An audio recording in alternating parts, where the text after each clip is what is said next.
एक मित्र ने पूछा है, आपने कहा अगर कोई व्यक्ति अपनी वासनाओं के साथ ध्यान में उतरता है तो उसकी वासनाओं की यात्रा ही आगे बढ़ जाती है, परंतु हर व्यक्ति वासनाओं से घिरा है और भरा भी है।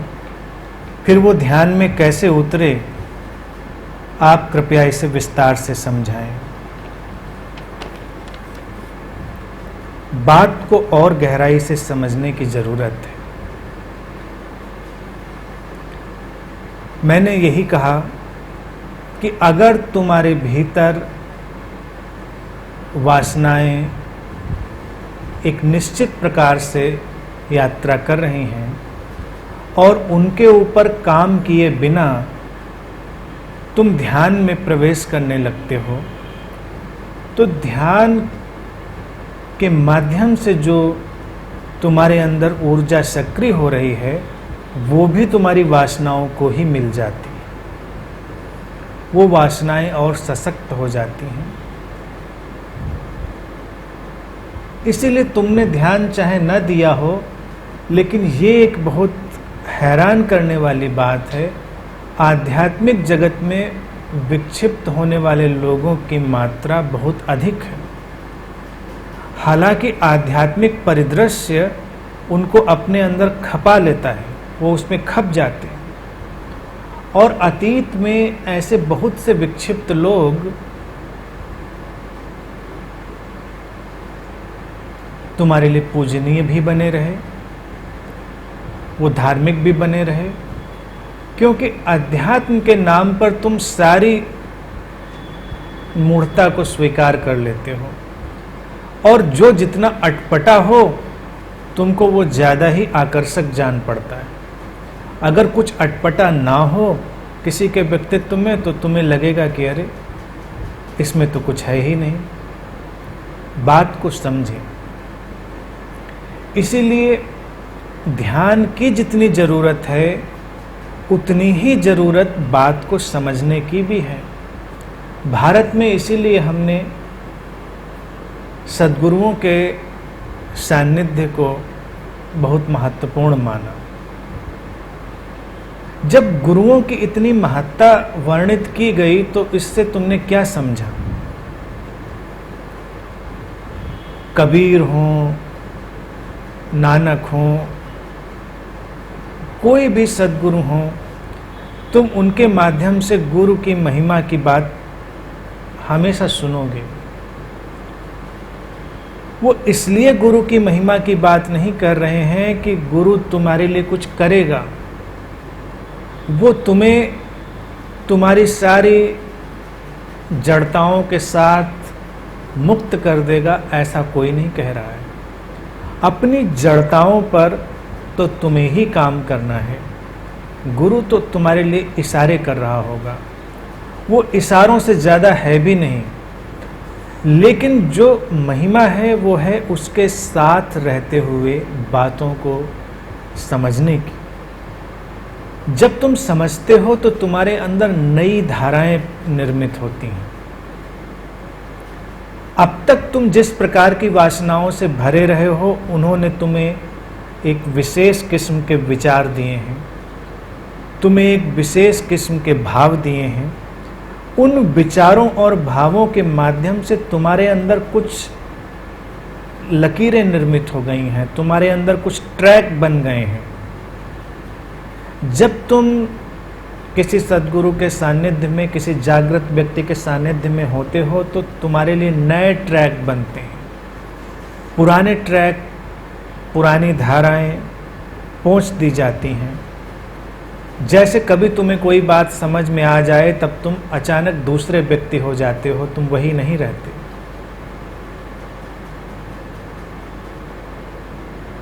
तो बात का समझना बहुत आवश्यक है। अपनी वासनाओं से सिर छुपाकर, उनसे आंखें बचाकर निकल जाना अध्यात्म का उद्देश्य कभी नहीं रहा। ध्यान का भी ये उद्देश्य नहीं है कि तुम्हारे अंदर जो बेहोशी है, बेहोशी के माध्यम से जो तुम्हारे अंदर अज्ञान उपजा है, उसके माध्यम से जो वासनाएं उपजी हैं, तुम उनसे बचकर निकल जाओ और साधना करने लगो, ऐसा संभव होगा भी नहीं। जैसे ही तुम ध्यान या साधना में जाओगे वो शक्तिशाली हो जाएंगे।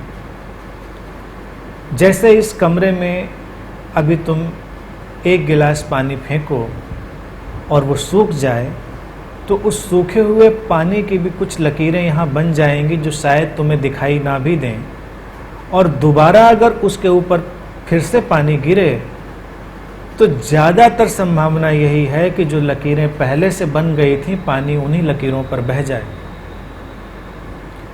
तुम्हारे मन पर भी ऐसी ही सूखी हुई लकीरें बनी हुई हैं। वो तुम्हारी वासनाओं से बनी हैं, तुम्हारे अज्ञान से बनी हैं, उनके माध्यम से जो तुम्हारे अंदर अनुभव घटे थे उनसे बनी हैं। तो कई बार बड़ी दुर्घटना घटती है।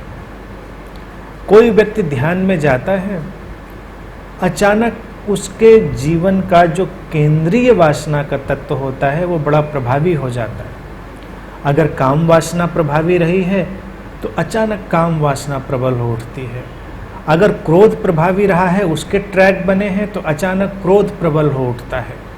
अगर उसके अंदर लोभ की वृत्तियां रही हैं तो अचानक लोभ प्रबल हो उठता है।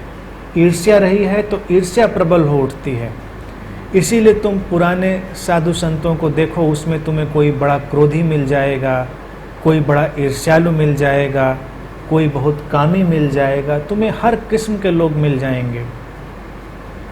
लेकिन दैनिक जीवन में भी जो लोग अपनी साधना में जा रहे हैं उनको भी इस बात का बहुत ध्यान रखना पड़ेगा। पिछली बार बोलते हुए मैंने यही कहा कि शिव ने यही कहा सूत्र में, विज्ञान भैरव तंत्र के, कि तुम्हारा छोटा सा भाव तुम्हारे लिए बड़ा अंतर डाल देगा। तुम समझ भी नहीं पाओगे कि क्या हुआ। अगर तुम रोज समाचार पत्र में हत्याओं की खबरें पढ़ते रहे हो, बड़े नियमित रूप से तुमने हत्याओं की खबरें पढ़ी हैं, उसके दो प्रभाव तुम्हारे मन पर हो सकते हैं। या भय का प्रभाव हो सकता है, या तुम्हारे अंदर हत्या करने की वृत्ति का प्रभाव भी बन सकता है। व्यक्ति व्यक्ति पर निर्भर करता है, उसके जीवन की अलग अलग यात्रा है, उसके अनुसार तुम जो पढ़ या सुन रहे हो उसका प्रभाव तुम्हारे ऊपर बनेगा। अब परिस्थिति अगर कोई बनी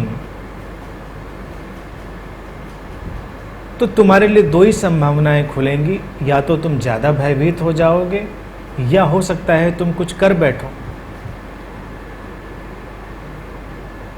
ध्यान तुम्हें एक ऊर्जा देता है, लेकिन तुम देखो ध्यान को सामान्य अर्थ में तुम मत लो कि तुम आंख बंद करके ध्यान में बैठे, तुमने कुछ विशेष प्रक्रियाओं का अनुसरण करा तो वही ध्यान बना।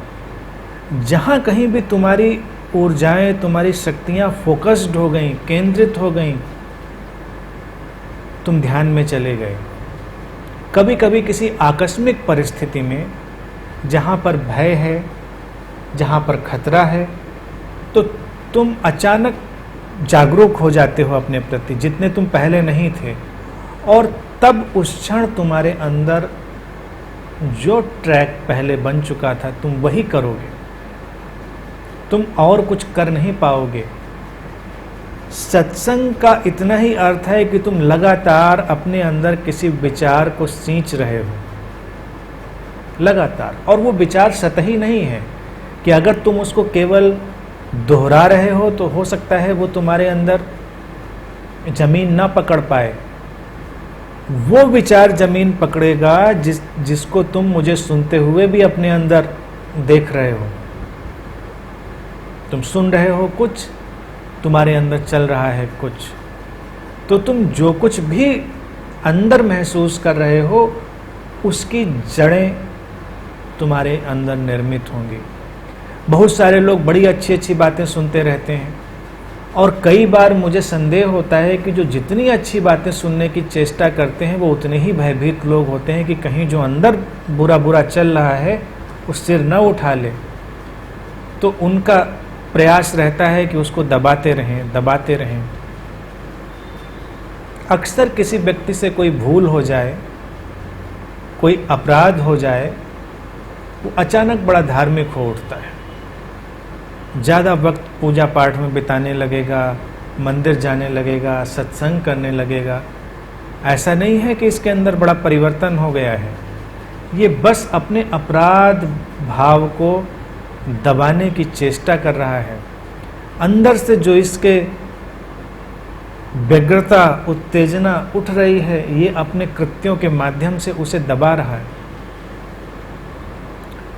तुम्हारे अंदर जो चला है वो महत्वपूर्ण होगा।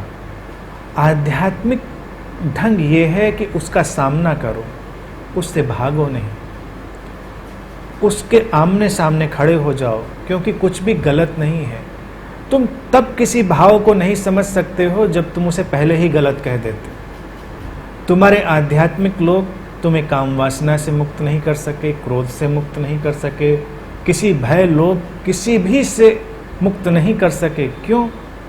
क्योंकि पहले ही निंदा है। तुम्हारे अंदर उस यात्रा की एक्सेप्टेबिलिटी ही नहीं है, स्वीकार्यता ही नहीं है। तुम समझोगे कैसे उस भाव को? तुम्हारे अंदर क्रोध उठता है, तुम्हें पहले से ही पता है गलत है।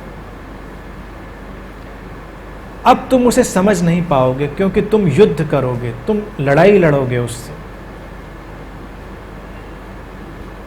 फिर दूसरी जो सबसे महत्वपूर्ण समस्या है वो है कि तुम हर अपने भाव का जिम्मेदार किसी और को मानते हो, कहीं अपने से बाहर, उसका स्रोत कहीं अपने से बाहर तुम बना देते हो। ये दोनों बातें तुम्हें उसे समझने नहीं देती। भाव तुम्हारे अंदर उठा है, जिम्मेदार तुम हो, वो कहीं और से नहीं आया।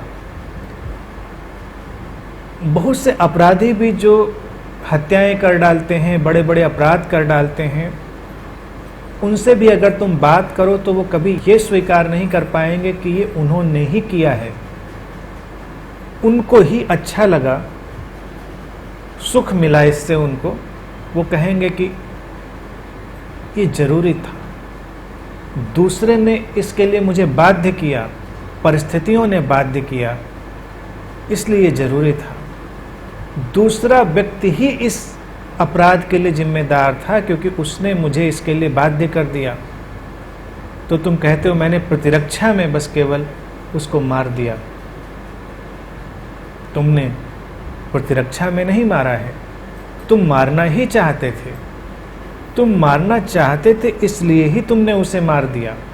तो अपराधियों के अंदर भी हमेशा दूसरों की तरफ ही बात को ठेलने की प्रक्रिया होती है। साधना तुम्हारी तब बनेगी जब तुम अपने अंदर बात को लाओगे। जो कुछ भी हो रहा है तुम ही घटा रहे हो, केवल और केवल तुम ही, कोई और नहीं। तब तुम शायद उन वासनाओं को, उन भावों को समझ पाओगे, उससे पहले नहीं। तुम उत्तेजित होते हो तो ये मत कहना कि दूसरा तुम्हें उत्तेजित कर रहा है, तुम स्वयं अपने ही कारणों से।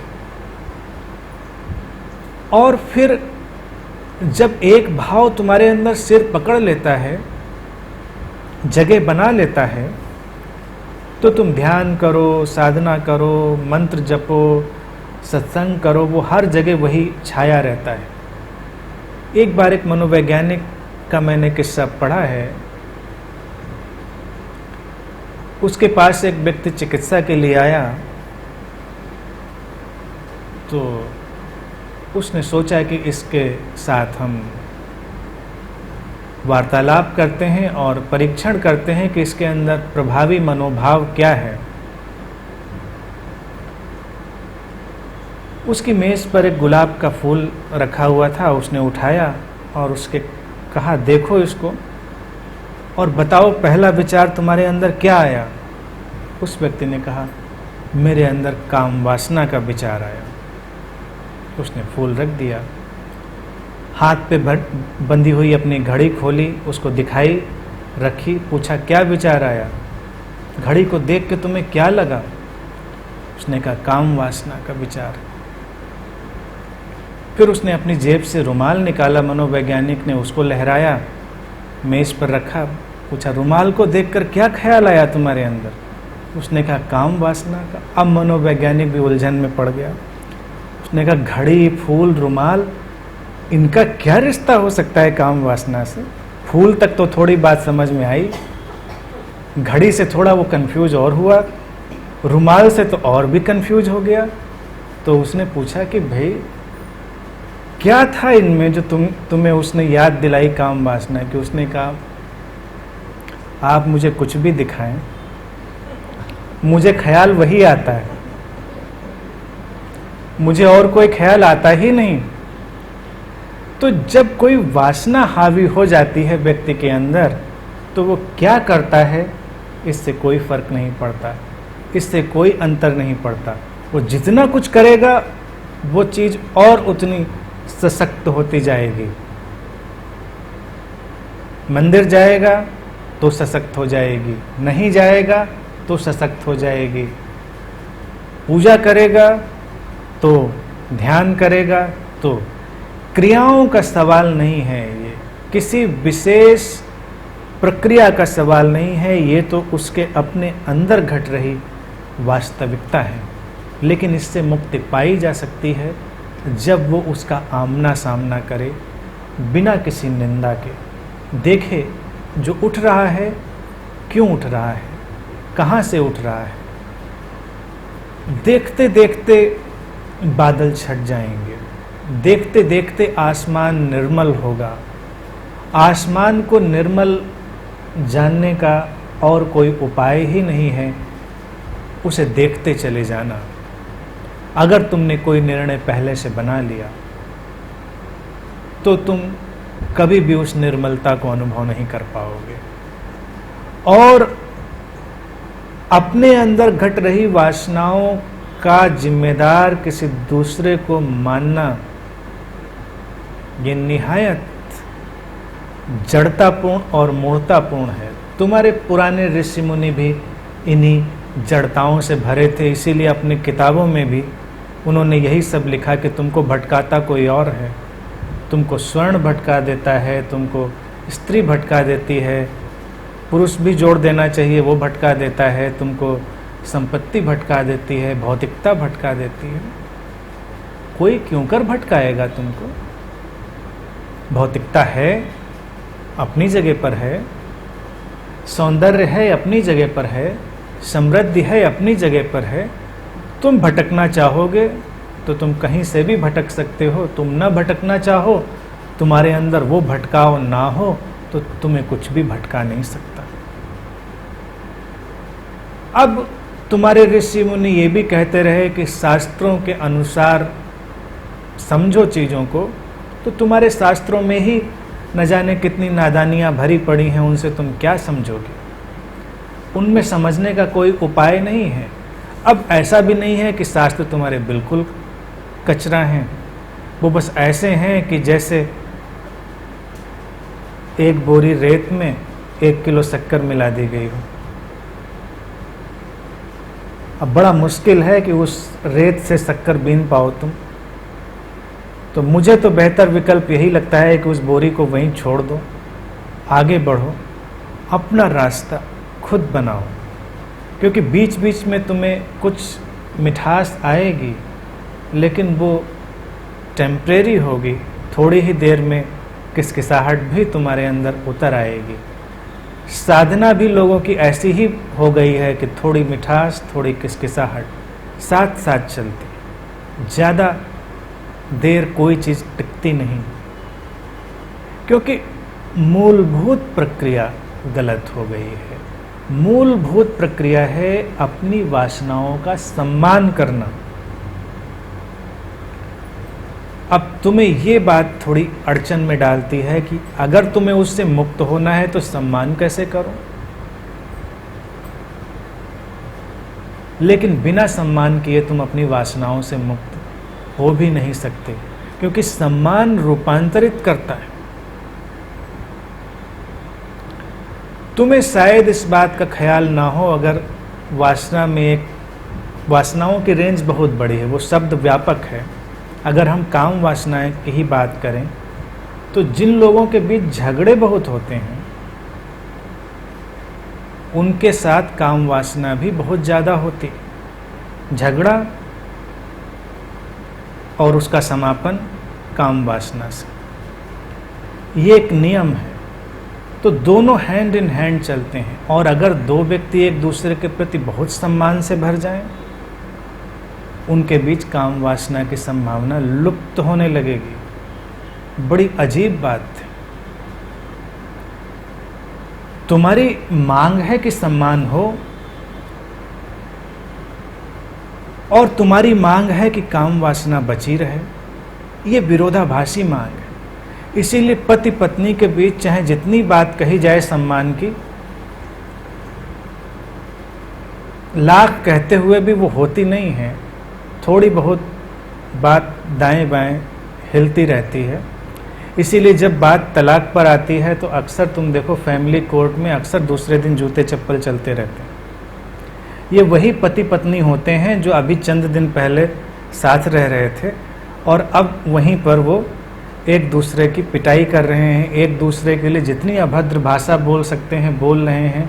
सब भरा था पहले, क्योंकि एक दूसरे से काम चलाना था तो रोक कर रखे हुए थे कि अभी नहीं बोलेंगे, मौका आएगा तब बोलेंगे। समाज तुम्हारा कहता है एक दूसरे का सम्मान करो, लेकिन समाज तो झूठ पर जीता है। इसीलिए जो आध्यात्मिक व्यक्ति है वो समाज के साथ नहीं चलता, चल भी नहीं सकता, क्योंकि समाज व्यर्थता, दिखावे और झूठ पर आधारित। वो उसी का पोषण करता है, उसी से तुम्हारा शोषण करता है। अगर तुम सचमुच में प्रेम करोगे तो समाज के जो व्यवस्था के मानदंड हैं वो टूटेंगे। तुम एक दूसरे से प्रेम करोगे तो एक दूसरे का सम्मान करने लग जाओगे। सम्मान करने लग जाओगे तो काम वासना क्षीण होने लगेगी। और समाज लाख चिल्लाता है कि काम वासना नहीं होनी चाहिए, लेकिन वो उसे क्षीण होने देना नहीं चाहता। सारे आयोजन वो उसको सशक्त करने के ही कर रहा है, सारे के सारे आयोजन। मैं ये नहीं कह रहा उसमें कोई बुराई है, मैं ये नहीं कह रहा कोई अच्छाई है, मैं कह रहा हूँ प्रक्रिया है, प्रक्रिया है, ये इवोल्यूशन है। तुम किसी के प्रेम में जाओगे, तुम बहुत सारी प्रक्रियाओं से गुजरोगे, और जैसे जैसे सम्मान बढ़ेगा तुम्हारी वासनाएं तिरोहित होने लगेंगी। सम्मान कम होगा, वासनाएं हावी हो जाएंगी। जो व्यक्ति स्वयं के सम्मान में स्थिर हो जाता है, जो अपना आत्यंतिक सम्मान कर पाता है, वही वासना मुक्त भी हो जाता है। और अपना सम्मान करने का अभिप्राय है कि अपने प्रति किसी भी प्रकार के निंदा भाव से मुक्त हो जाना। लेकिन क्या ये सरल है? अपने प्रति निंदा भाव से मुक्त हो जाना क्या सरल है? महात्माओं ने तुम्हें कोई गुंजाइश नहीं छोड़ी है कि तुम अपने प्रति निंदा भाव से मुक्त हो सको। तुम्हारी सारी मौलिक वृत्तियों की उन्होंने निंदा कर डाली है, और वो मौलिक वृत्तियां तुम्हारे अंदर सिर उठाती हैं और तुम अजीब से द्वंद्व में पड़ जाते हो। तुमको लगता है कुछ बात बन नहीं रही है। ध्यान तो कर रहे हैं, साधना भी कर रहे हैं, पता नहीं क्या क्या सिर उठाता रहता है मेरे अंदर। तो मेरा कहना है कि जो भी तुम्हारे अंदर उभरता है, काला सफ़ेद, उसको स्वीकार करो, उसका सम्मान करो, उसको दूसरे के ऊपर मत फेंको, अपने ही अंदर रहने दो और उसके प्रति जागो, देखो।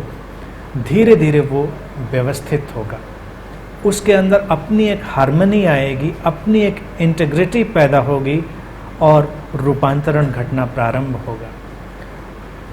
तब तुम्हारे अंदर नए ट्रैक, नई धाराएं बनेंगी। तभी संभव होगा कि जब तुम ध्यान में जाओगे तो तुम्हारे लिए नए आयाम खुलेंगे। अभी तो ध्यान में जाकर तुम जिन अनुभवों को भी महसूस करते हो, वो सारे अनुभव भी तुम्हारे मन का ही खिलवाड़ है। तुम मुझे भी अपने अनुभव सुनाते हो, मैं अक्सर सुन लेता हूँ तो कई बार तुम प्रसन्न हो जाते हो कि कुछ बड़ी बात घट गई।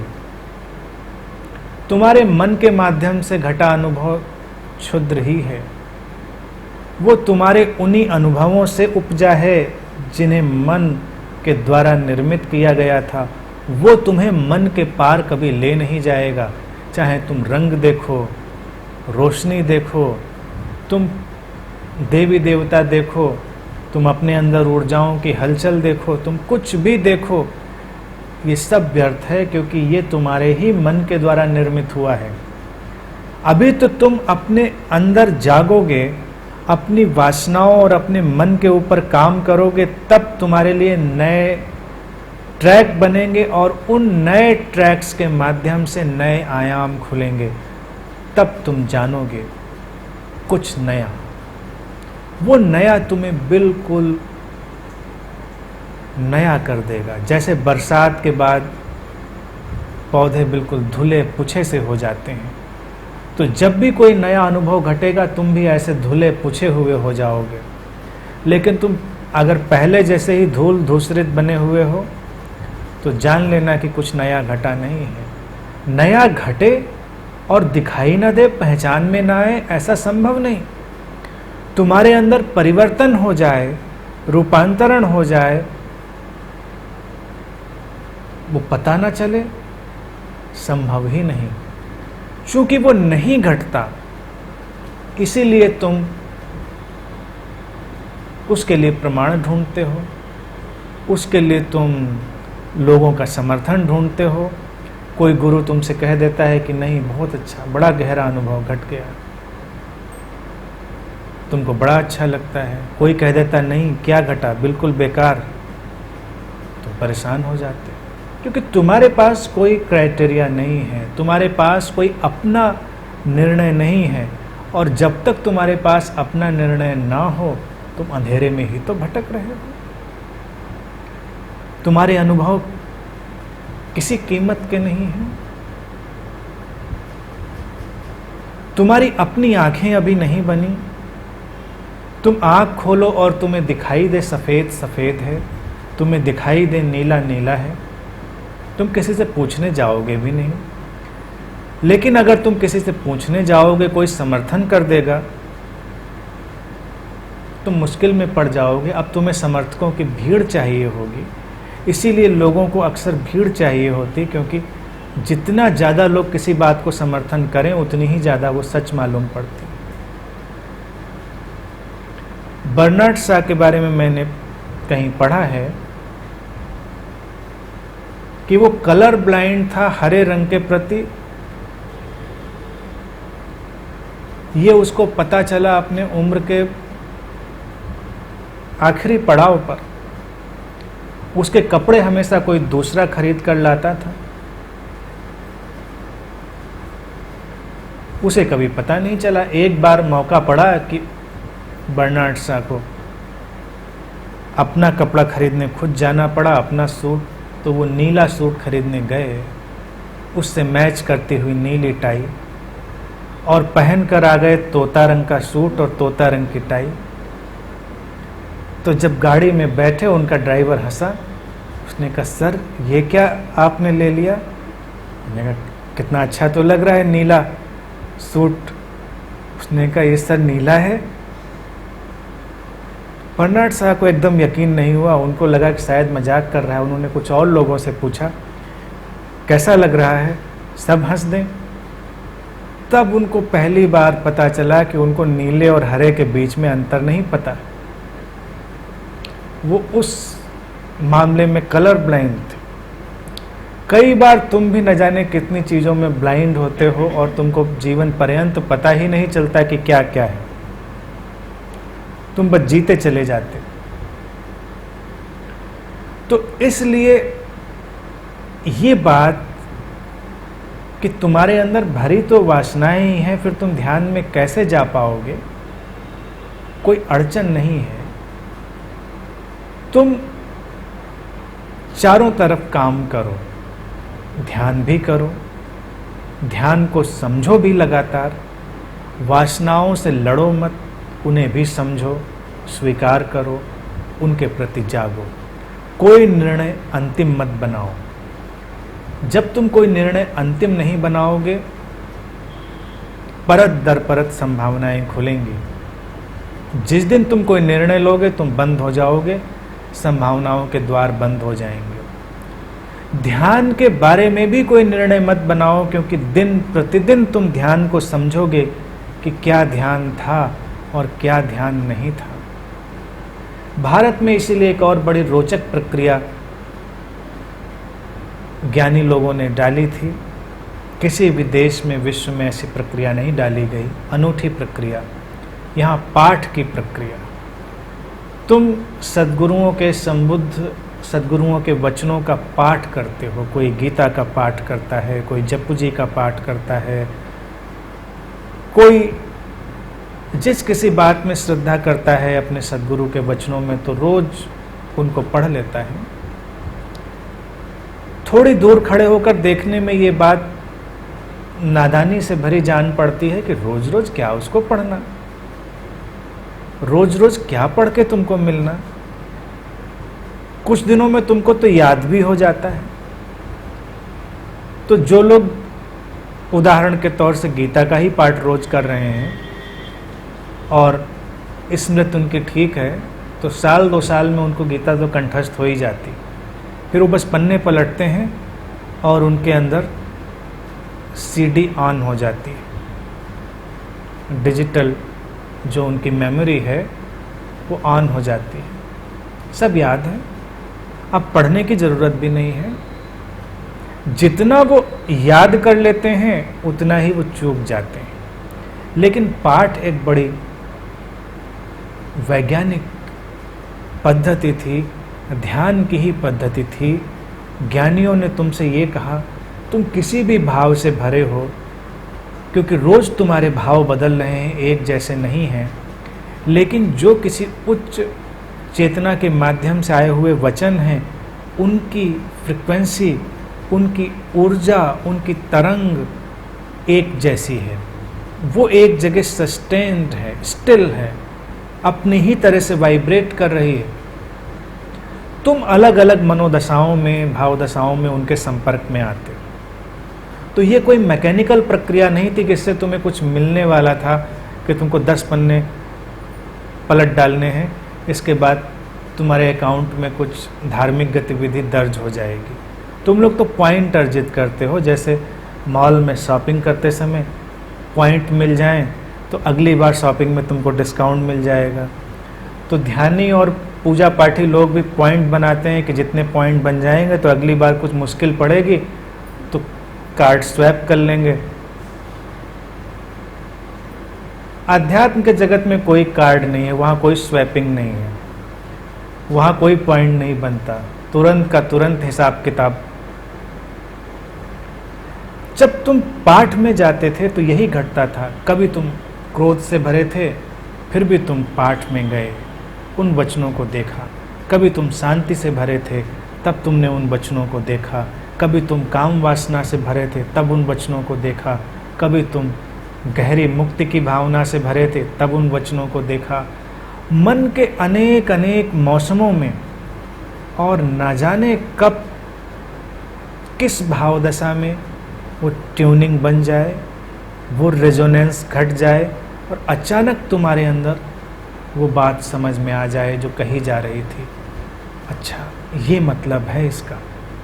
इसलिए शर्त नहीं लगाई थी उन ज्ञानियों ने कि तुम ऐसे होना तभी पाठ करना। उन्होंने कहा था बस पाठ करना। शर्त अगर लगी होगी, मुझे जानकारी नहीं है, तो तुम्हारे बाद के पंडितों ने लगाई होगी। ज्ञानियों ने कोई शर्त नहीं लगाई थी, क्योंकि तुमको पता नहीं तुम्हारे अंदर का कौन सा भाव कब तुम्हारे लिए द्वार खोल दे। कई बार ऐसा हुआ है कि लोगों को शांतिपूर्ण प्रक्रियाओं से ध्यान नहीं घटा। अतीत में ऐसे अनेक उदाहरण हैं, और व्यक्ति गहरी क्रोध की, क्षुब्धता की अवस्था में ध्यान में प्रवेश कर गया, क्रोध से भरा था, लेकिन वो टकरा गया उस उच्च ऊर्जा क्षेत्र से। अचानक क्रोध की ऊर्जा बिखरी, ऊर्जा प्रभावशाली थी, वही ऊर्जा नियोजित हुई, चैनलाइज हुई और उसके अंदर उतरकर उसे गहरे ध्यान में ले जाने में सहायक बन गई। कई बार ऐसा हुआ। भगवान बुद्ध के पास भी एक बार ऐसा ही हुआ। एक व्यक्ति बहुत क्रोध में उनके पास आ गया।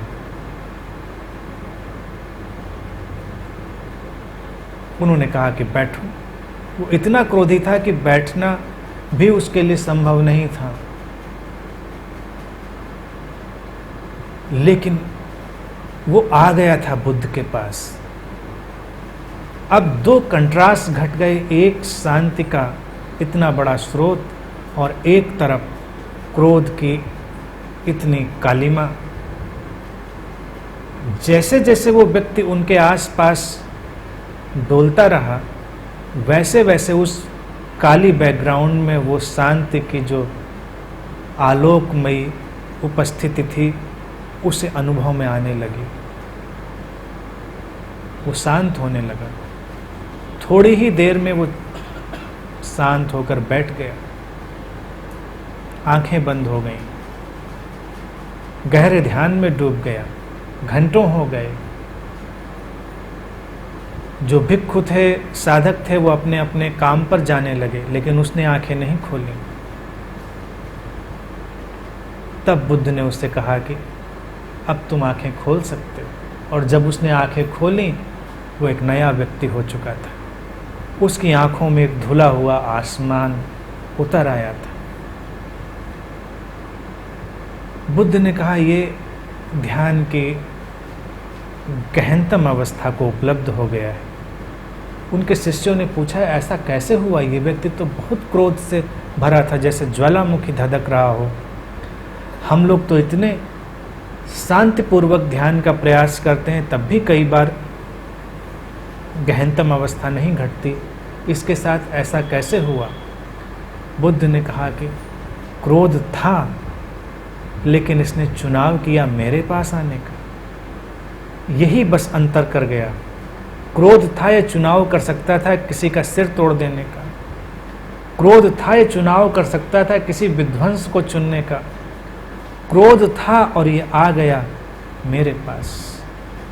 और फिर इसकी क्रोध की ऊर्जा ही, इसके अंदर धधकता हुआ ज्वालामुखी ही इसे ध्यान में ले गया।